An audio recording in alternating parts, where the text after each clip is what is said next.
അവർ അദൃശ്യജ്ഞാനികളാണെന്നുള്ള വിശ്വാസം ശരിയല്ല. അവരെന്ന് പറഞ്ഞാൽ ആര്?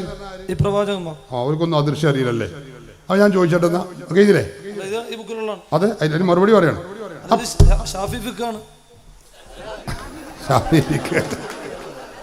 അപ്പോഴേ ഷാഫിക്ക് മലയാളത്തിലല്ല അത് ഞാൻ പറയണത്, അത് കായംകുളം ഹസനീന്നല്ല ഇനി ഇറങ്ങല്, അത് ഇമാമികൾ എഴുതിയതാ ഷാഫിക്ക്. അപ്പൊ നിന്റെ ചോദ്യം നിങ്ങൾക്ക് വേഗം വിഷയം തെളിയാൻ വേണ്ടിയാണ് ഞാൻ പറഞ്ഞത്. നമുക്ക് വിഷയം തീരുമാനാക്കും. അതെന്താ?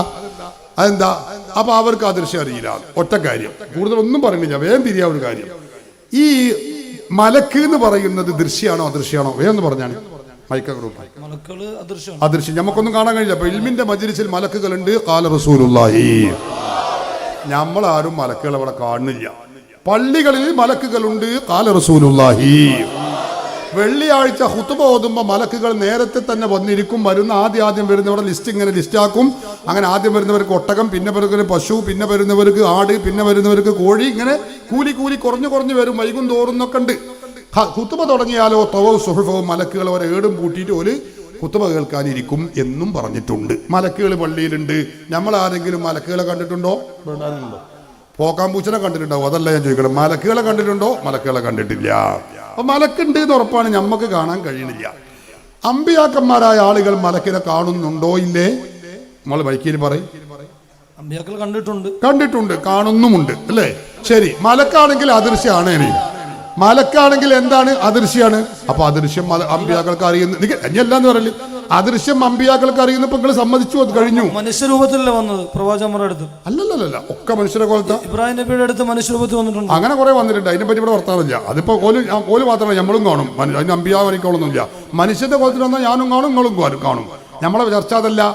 മലക്ക് ജിബ്രീൽ അലൈഹിസ്സലാം ഇമാം ബുഖാരി ഉദ്ധരിക്കുന്നു. സമയം കളയണ്ടെന്ന് കരുതിയിട്ടാണ്. ആയിഷ ബീവിയുടെ അരികിൽ വരുന്നു.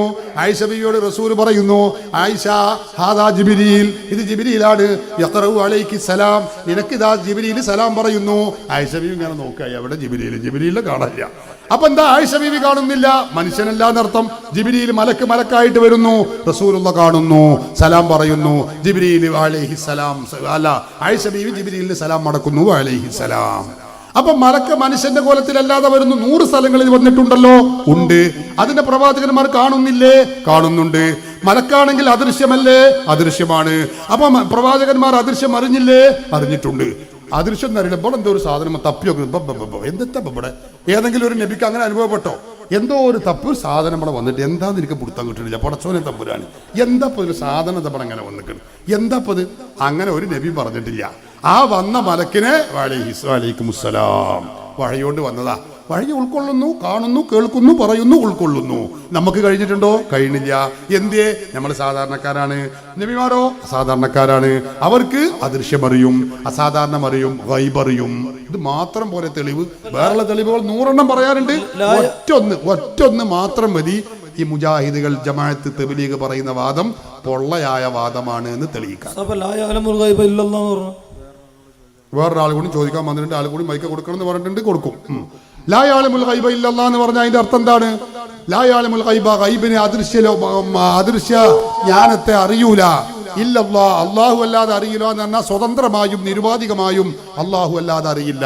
പിന്നെയോ അല്ലാഹു അറിയിച്ചു കൊടുത്തവരും അല്ലാഹു കഴിവ് കൊടുത്തവരുമായ ആളുകൾക്ക് അദൃശ്യം അറിയാൻ കഴിയും. അവർക്ക് അദൃശ്യം അറിയും. അതാണ് അതിന്റെ അർത്ഥം. അത് ഖുർആൻ തന്നെ പറഞ്ഞിട്ടുണ്ട്. എന്താണ്? فلا يظهر على غيبه أحدا إلا من ارتضى. അള്ളാഹു അവന്റെ അദൃശ്യത്തിന് മേൽ ആരെയും അറിയിച്ചു കൊടുക്കൂല. ഇല്ലാ മൻ ഇർതദാ, അള്ളാഹു തൃപ്തിപ്പെട്ടവർക്കൊഴിച്ച്. അപ്പൊ അള്ളാഹ് തൃപ്തിപ്പെട്ട ആളുകൾക്ക് അള്ളാഹ് അറിയിച്ചു കൊടുക്കും. മിൻ റസൂലിൻ, ഒന്നതാരാണ്? റസൂലാണ്. അതുപോലെ നബിയാണ്, മറ്റേ വലിയാണ്, പലർക്കും അറിയിച്ചു കൊടുക്കും എന്നാണ് അതിന്റെ അർത്ഥം. അപ്പൊ അതുകൊണ്ട് ഗൈബ് മഹാത്മാക്കൾക്ക് അറിയില്ല എന്ന് പറയുന്നത് വിദണ്ഡവാദമാണ്. അത് ഖുർആൻ പഠിക്കാത്ത കുഴപ്പമാകുന്നു. അസ്സലാമു അലൈക്കും. ഇതുവരെയും നടന്ന ചർച്ച അല്ലാഹു തആല പോലെ നമ്മൾ ചോദിക്കപ്പെടുന്നവർക്ക് കഴിവുണ്ട് എന്ന് വിശ്വസിച്ച് ചോദിച്ചാൽ മാത്രമാണ് ശിർക്കാകുന്നത്, ഇസ്ലാമിൽ നിന്ന് പുറത്തു പോകുന്നത് എന്നാണ്.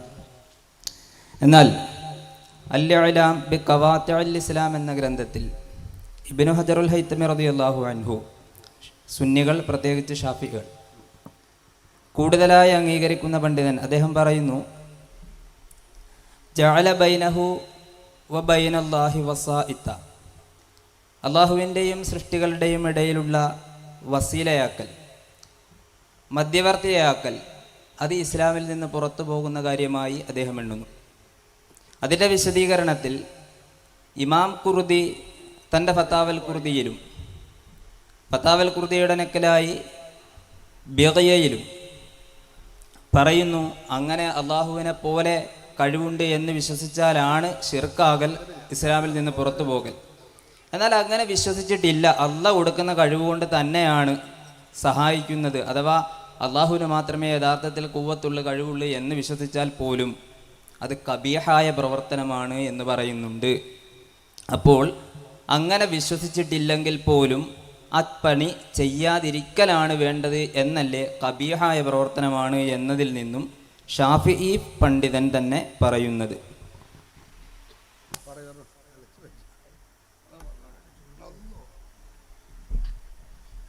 അത് നിങ്ങൾക്ക് പറ്റിയ തെറ്റിദ്ധാരണയാണ്. ബിഗിയ ഞാനിന്ന് കിതാബ് എടുത്ത കൂട്ടത്തിൽ അൽമാരിയിൽ നിന്ന് എടുത്തുകൊണ്ട് അവിടെ തന്നെ വെച്ചു. അതൊന്നും ഇപ്പം കുറച്ച് ചോദ്യം ഉണ്ടാവില്ലേക്കാരം എന്ന് കരുതിയിട്ട്. നിങ്ങളാ വായിച്ച കിതാബ് അതിലെന്താ വിഷയം? ആ ബിഗിയയിൽ തന്നെ നോക്കിയാൽ, ആ ഖുർദിയിൽ തന്നെ നോക്കിയാൽ കാണാം, ഇസ്തിഗാസയും തവസ്സുലും തശഫുഉം ഒക്കെ പുണ്യകർമ്മമാണ്, അനുവദനീയമാണ്. നമ്മളെ മശായിഖന്മാരും പൂർവീകർ 14 നൂറ്റാണ്ട് കാലമായി നിലനിന്ന് വരുന്ന അംറുൻ മഹബൂബുൻ എന്നാ പറഞ്ഞത്. അംറുൻ മഹബൂബുൻ, അത് പുണ്യകർമ്മമാകുന്നു, ആർക്കും തർക്കമേ ഇല്ല. പിന്നെ എന്താണ് ഇതിൽ പറഞ്ഞത്? ഇപ്പൊ ഇയാൾ ഉദ്ധരിച്ച ഇബാറത്തിൽ പറഞ്ഞത് അത് കാണാം, അമ്മാ ജാലുൽ വസായിത്തീന. ആദ്യം തവസ്സുൽ ഇസ്തിഗാസന്റെ ഹുക്കുമുകളും അത് സുന്നത്താണ്, പുണ്യകർമ്മമാണ് എന്നൊക്കെ വിശദീകരിച്ചതിന് ശേഷം പിന്നെ എഴുതാണ് അമ്മാ ജാലുൽ വസായിത്ത്.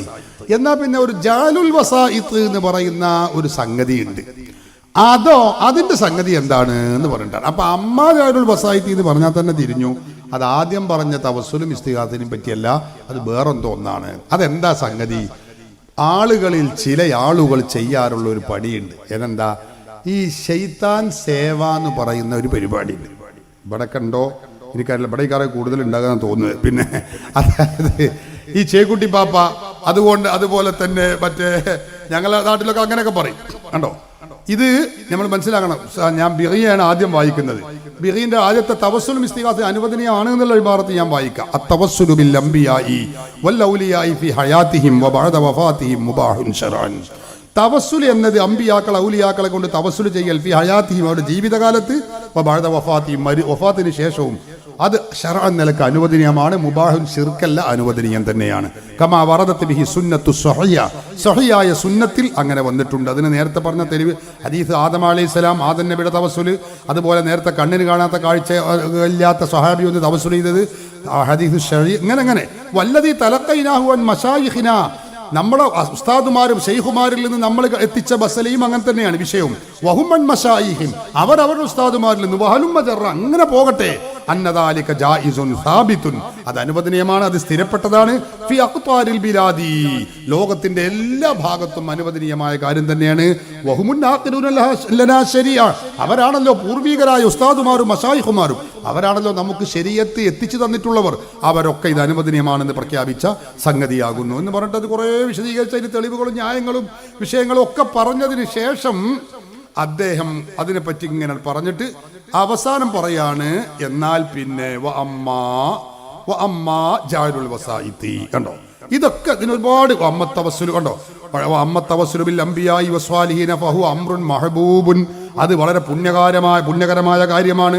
സാബിത്തുൻ ഫിൽ അഹാദീസി സ്വഹീഹ, അത് സ്വഹീഹ ഹദീസ് കൊണ്ട് സ്ഥിരപ്പെട്ടതാണ്. വഖദ് അത്ബഖു അലാ ത്വലബിഹി, അത് ആവശ്യപ്പെടാൻ പറ്റുമെന്ന് പണ്ഡിതന്മാർ ഏകോപിച്ച് പറഞ്ഞിട്ടുണ്ട്. ബൽ സബത്ത തവസ്സുലു ബിൽ അഅമാലി സ്വാലിഹ, സ്വാലിഹായ അമലുകൾ കൊണ്ട് തവസ്സുൽ സ്ഥിരപ്പെട്ടിട്ടുണ്ട്. വഹിയ അഅറാളുൻ, അത് അഅറാളുകളാണ്. ഫബി ദബാത്തി ഔല, അറളുകൊണ്ട് തന്നെ പറ്റുമെങ്കിൽ ധാത്തുകൊണ്ട് ഏതായാലും പറ്റും, കാരണം അത് മുസക്കയാണ്, ഇത് മുസക്കിയാണ്. അതൊക്കെ പണ്ഡിതന്മാർ വിശദീകരിച്ചിട്ടുണ്ട്. എന്നിട്ട് പറയാ അമ്മാ ജാലുൽ വസായിത്തി, തവസ്സുൽ ഇസ്തിഗാസന്റെ ഭർത്താവെന്നല്ല, പിന്നെ ജാലുൽ വസായിത്ത് എന്ന് പറയുന്ന ഒരു സംഗതിയുണ്ട്. അതെന്താണ്? ബൈനൽ അബ്ദി വ ബൈന റബ്ബിഹി, ഈ ചെയ്യുന്ന പണി. ഫഇൻകാന യദഉഹും കമാ യദഉല്ലാഹു തആല ബിൽ ഉമൂരി, അത് ഈ ശൈത്താൻ സേവയിൽ അള്ളാഹുവിനോട് ദ്വാരക്കുന്നത് പോലെ ഈ ശൈത്താന്മാരോട് അല്ലെങ്കിൽ പിശാചുക്കളോട് ഈ മാധ്യമമാക്കി വെച്ചിട്ടുള്ള ഈ ഘടകങ്ങളോട് നമ്മൾ ചോദിക്കുകയാണെങ്കിൽ, പ്രാർത്ഥിക്കുകയാണെങ്കിൽ അള്ളാഹുവിന്റെ ഒത്താശ ഒന്നുമില്ലാതെ ഇവർക്ക് തന്നെ, ഈ ശൈത്താന്മാർക്ക് തന്നെ, ഈ പിശാചുക്കൾക്ക് തന്നെ, ഈ സേവക്കാർക്ക് തന്നെ ഇതൊക്കെ ചെയ്യാൻ കഴിയും എന്നും വിശ്വസിക്കുകയാണെങ്കിൽ ഫഹുവ കുഫറുൻ, അപ്പൊ അത് കുഫർ തന്നെയാകുന്നു. മഹാൻ പറയാണ്, അക്ബറാണെങ്കിൽ അത് കുഫറാണ്. വൈങ്കാന മുറാദുഹു, നീ ഓരോ ഉദ്ദേശം, ഇവർക്ക് അങ്ങനെ സ്വന്തമായ കഴിവൊന്നുമില്ല. പിന്നെ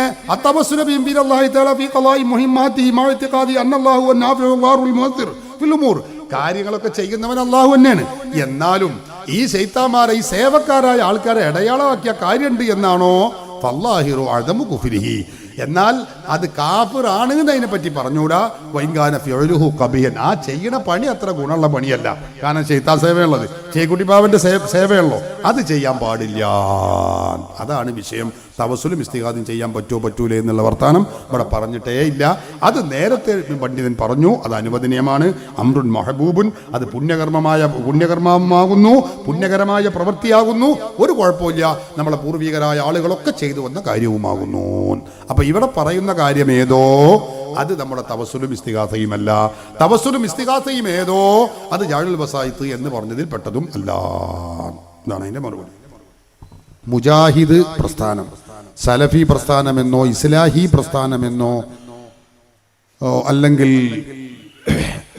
വഹാബി പ്രസ്ഥാനം എന്ന പേരിലൊക്കെ അറിയപ്പെടുന്ന പ്രസ്ഥാനം, ആ പ്രസ്ഥാനം കേരളത്തിൽ രൂപീകരിക്കപ്പെട്ട കാലത്ത് സുന്നികളായ പാരമ്പര്യ മുസ്ലിമീങ്ങളുമായി 10 ചില്ലാനം വിഷയങ്ങളിൽ മാത്രമാണ് തർക്കമുണ്ടായിരുന്നത്.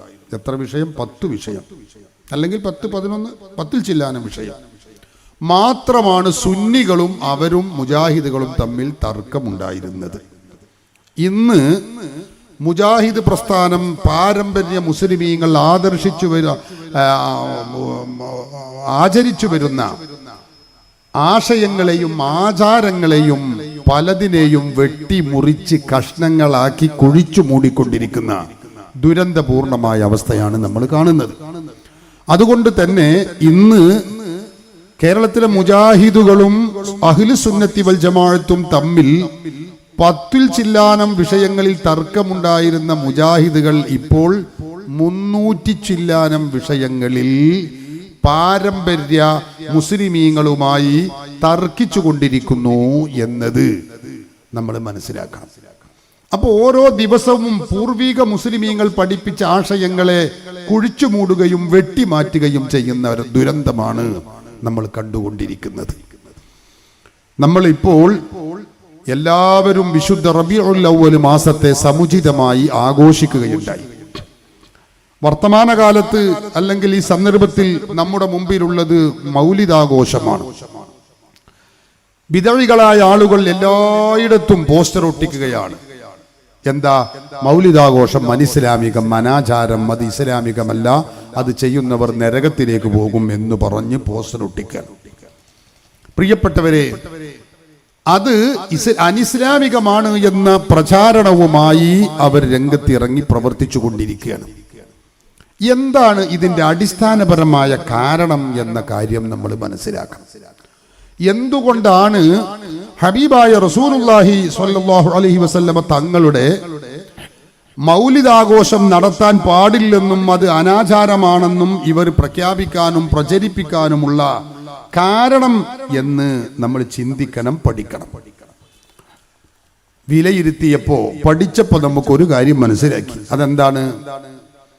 അത് മറ്റൊന്നുമല്ല, ഹബീബായ റസൂലുള്ളാഹി സ്വല്ലല്ലാഹു അലൈഹി വസല്ലമ തങ്ങളെ, ആ തങ്ങളുടെ മീലാദ് ആഘോഷം ആഘോഷിക്കണമെങ്കിലും കൊണ്ടാടണമെങ്കിലും ആ നബി സല്ലല്ലാഹു അലൈഹി വസല്ലമ തങ്ങളോടുള്ള മഹബ്ബത്ത് ഖൽബിൽ വേണം.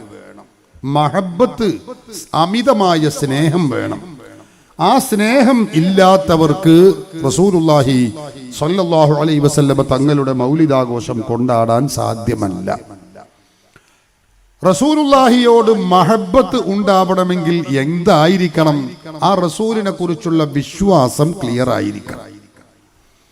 ആ നബി സല്ലല്ലാഹു അലൈഹി വസല്ലമ തങ്ങളോടുള്ള വിശ്വാസം ക്ലിയർ ആയിരിക്കണം. അപ്പോഴാണ് ആ ഹബീബിനോടുള്ള മഹബത്ത് നമ്മുടെ ഖൽബിൽ ഉണ്ടാവുകയുള്ളൂ. സഹോദരങ്ങളെ, ആ വിശ്വാസം എങ്ങനെയായിരിക്കണം? പരിശുദ്ധ ഖുർആൻ പഠിപ്പിച്ചു, ആമിനു കമാ ആമനന്നാസ്. സ്വഹാബികൾ റസൂലുള്ളാഹി സ്വല്ലല്ലാഹു അലൈഹി വസല്ലമ തങ്ങളെ കുറിച്ച് എന്താണോ വിശ്വസിച്ചതെങ്കിൽ അങ്ങനെ നിങ്ങൾ വിശ്വസിക്കണമെന്ന് ഖുർആൻ പഠിപ്പിക്കുന്നു. സ്വഹാബികൾ അല്ലാഹുവിന്റെ റസൂലിനെ കുറിച്ച് വിശ്വസിച്ചത് എന്താണ്? നബി സല്ലല്ലാഹു അലൈഹി വസല്ലമ തങ്ങൾ അസാധാരണ വ്യക്തിത്വത്തിന്റെ ഉടമയാണ് എന്നാണ്. നബി സല്ലല്ലാഹു അലൈഹി വസല്ലമ തങ്ങൾ നമ്മെപ്പോലെ സാധാരണ മനുഷ്യനല്ല, ഒരു അസാധാരണ വ്യക്തിത്വത്തിന്റെ ഉടമയാകുന്നു എന്നാണ് നബി സല്ലല്ലാഹു അലൈഹി വസല്ലമ തങ്ങളെ കുറിച്ച് സ്വഹാബത്ത് വിശ്വസിച്ചിട്ടുള്ളത്. പരിശുദ്ധ ഹദീസ് വചനങ്ങൾ എടുത്ത് പരിശോധിച്ചാൽ, സ്വഹീഹുൽ ബുഖാരി എടുത്ത് പരിശോധിച്ചാൽ നമുക്കിത് ബോധ്യപ്പെടും. ഞാൻ വിശദമായി അതിലേക്ക് ഇറങ്ങുന്നില്ല. അല്ലാഹുവിന്റെ റസൂൽ സ്വല്ലല്ലാഹു അലൈഹി വസല്ലമ തങ്ങൾ വുളു എടുക്കുന്ന സന്ദർഭത്തെ കുറിച്ച് ഇമാം ബുഖാരി രേഖപ്പെടുത്തി വെച്ചത് കാണാം. വഇദാ തവല്ലഅ അൻ-നബിയ്യു സ്വല്ലല്ലാഹു അലൈഹി വസല്ലം, നബി സ്വല്ലല്ലാഹു അലൈഹി വസല്ലമ തങ്ങൾ വുളു എടുക്കുകയാണെങ്കിൽ, ഇമാം ബുഖാരി തന്റെ സ്വഹീഹിൽ രേഖപ്പെടുത്തി വെച്ച ഹദീസാണ്. ആ റസൂലുള്ളാഹി സ്വല്ലല്ലാഹു അലൈഹി വസല്ലമ തങ്ങൾ വുളു എടുക്കുകയാണെങ്കിൽ കാദു യഖ്തതിലൂന അലാ വളുഇഹി സ്വല്ലല്ലാഹു അലൈഹി വസല്ലം, നബി സല്ലല്ലാഹു അലൈഹി വസല്ലമ തങ്ങളുടെ ആ വുളു എടുത്ത ശറഫാക്കപ്പെട്ട കൈ കഴുകിയ, മുഖം കഴുകിയ, കാല് കഴുകിയ, അവയവങ്ങൾ കഴുകിയ ആ വെള്ളം കിട്ടാൻ വേണ്ടി സ്വഹാബികൾ തിക്കും തിരക്കും കൂട്ടിയിരുന്നു. ഒരു യുദ്ധത്തിന്റെ വക്കോളം എത്തിയിരുന്നു. സ്വഹീഹുൽ ബുഖാരിയിൽ 189 ഹദീസായി നമുക്കിത് കാണാൻ കഴിയും. റസൂലുള്ളാഹി തങ്ങൾ വുളു എടുക്കുമ്പോ മുഖം കഴുകിയ വെള്ളം കിട്ടാൻ വേണ്ടി തിക്കും തിരക്കും കൂടുകയാണ് സ്വഹാബത്ത്. എന്തിനാത്? വെള്ളം വേറെ ഇല്ലാത്തത് കൊണ്ടാണോ? അല്ല. വുളു എടുക്കാൻ അറിയാത്തത് കൊണ്ടാണോ? അതുമല്ല. എന്തിനാണ് ഈ തിക്കും തിരക്കും കൂട്ടുന്നത്? ആരംഭ റസൂലുള്ളാഹി സ്വല്ലല്ലാഹു അലൈഹി വസല്ലമ തങ്ങളുടെ മുഖം കഴുകിയ വെള്ളമാണത്. അതിന് പ്രത്യേകതയുണ്ട്. കൈ കഴുകിയ വെള്ളമാണ്, അവയവങ്ങൾ കഴുകിയ വെള്ളമാണ്, അതിന് സവിശേഷതയുണ്ട് എന്നാണ് സ്വഹാബത്ത് വിശ്വസിക്കുന്നത്. അതുകൊണ്ട് തന്നെ കിട്ടിയ ആളുകൾ, നമ്മൾ ഉളു എടുക്കുന്നത് പോലെ കൂടുതൽ വെള്ളമൊന്നും ഉണ്ടാവില്ല. അള്ളാഹുവിന്റെ റസൂൽ ഉളു എടുക്കുമ്പോൾ കുറഞ്ഞ വെള്ളേ ഉള്ളൂ. ഹദീസിൽ ഇത് കാണാം. ആ വെള്ളം ഉളു എടുത്തു കഴിഞ്ഞാൽ അവർ ആ വെള്ളം കയ്യിലേക്ക് സ്വീകരിച്ചുകൊണ്ട് ഫമസഹ ബിഹാ വുജൂഹഹും വജുലൂദഹും, അവരുടെ മുഖങ്ങളെയും ചർമ്മങ്ങളെയും ഒക്കെ അവർ തടവുകയാണ് സ്വഹാബത്ത്. അൽഹംദുലില്ലാഹ്, രക്ഷപ്പെട്ടു. നബി സല്ലല്ലാഹു അലൈഹി വസല്ലമ തങ്ങൾ വുളു എടുത്ത ആ വെള്ളമാണല്ലോ എനിക്ക് കിട്ടിയത്. അവിടുത്തെ മുഖം കഴുകിയ വെള്ളം, സന്തോഷം. എല്ലാവരും അത് ചർമ്മത്തിൽ പുരട്ടുകയാണ്. പക്ഷേ ആരോഗ്യപരമായി ക്ഷീണിതാവസ്ഥയിലുള്ളവർ ഈ തിക്കിലും തിരക്കിലും പെട്ട് മുന്നിലേക്ക് എത്താൻ കഴിയാതെ പിന്നോട്ട് പോവാണ്. അങ്ങനെ ഉണ്ടാവുമല്ലോ, തിരക്ക് നേരത്ത് നമ്മൾ പുറകോട്ടടിക്കും. അപ്പൊ അവർ ആരോഗ്യപരമായി ക്ഷീണിതരായ ആളുകൾ സങ്കടപ്പെടുകയാണ്. അല്ലാഹ്, റസൂൽ വുളു എടുക്കണ നേരത്ത് ആ വെള്ളം എനിക്ക് കിട്ടിയില്ലല്ലോ എന്ന് കരുതി സങ്കടപ്പെടുകയാണ്. അപ്പൊ അവരെന്താ ചെയ്യുന്നത്? സഹോദരന്മാരെ, വേഗം ചെന്ന് ആ കിട്ടിയ ആളുകളുടെ ശരീരത്തിൽ പുരട്ടിയ ആ നനവുണ്ടല്ലോ, ഇവർ ചെന്നിട്ട് അവരെ പോയി തടവുകയാണ്. റസൂലുള്ളാഹി സ്വല്ലല്ലാഹു അലൈഹി വസല്ലം തങ്ങളെ നേരിട്ട് കിട്ടിയിട്ടില്ലെങ്കിലും കിട്ടിയ ആളുകളെ കിട്ടിയല്ലോ എന്ന സന്തോഷത്തിൽ അവരെ പോയി തടവുന്നു, ആ കൈവെക്കുന്നു, ആ നനവ് തന്റെ മുഖത്ത്. നേരിട്ട് കിട്ടിയിട്ടില്ലെങ്കിലും കിട്ടിയ ആളിൽ നിന്ന് കിട്ടിയല്ലോ, സന്തോഷിക്കുകയാണ്.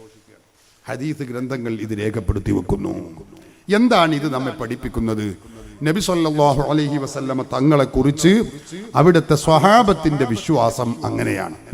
ആ റസൂലുള്ളാഹിയെ കുറിച്ച് സ്വഹാബികൾ വിശ്വസിക്കുന്നത് അള്ളാഹുവിന്റെ റസൂല് സാധാരണ മനുഷ്യനല്ല, അസാധാരണ വ്യക്തിത്വത്തിന്റെ ഉടമയാകുന്നു എന്നാണ്.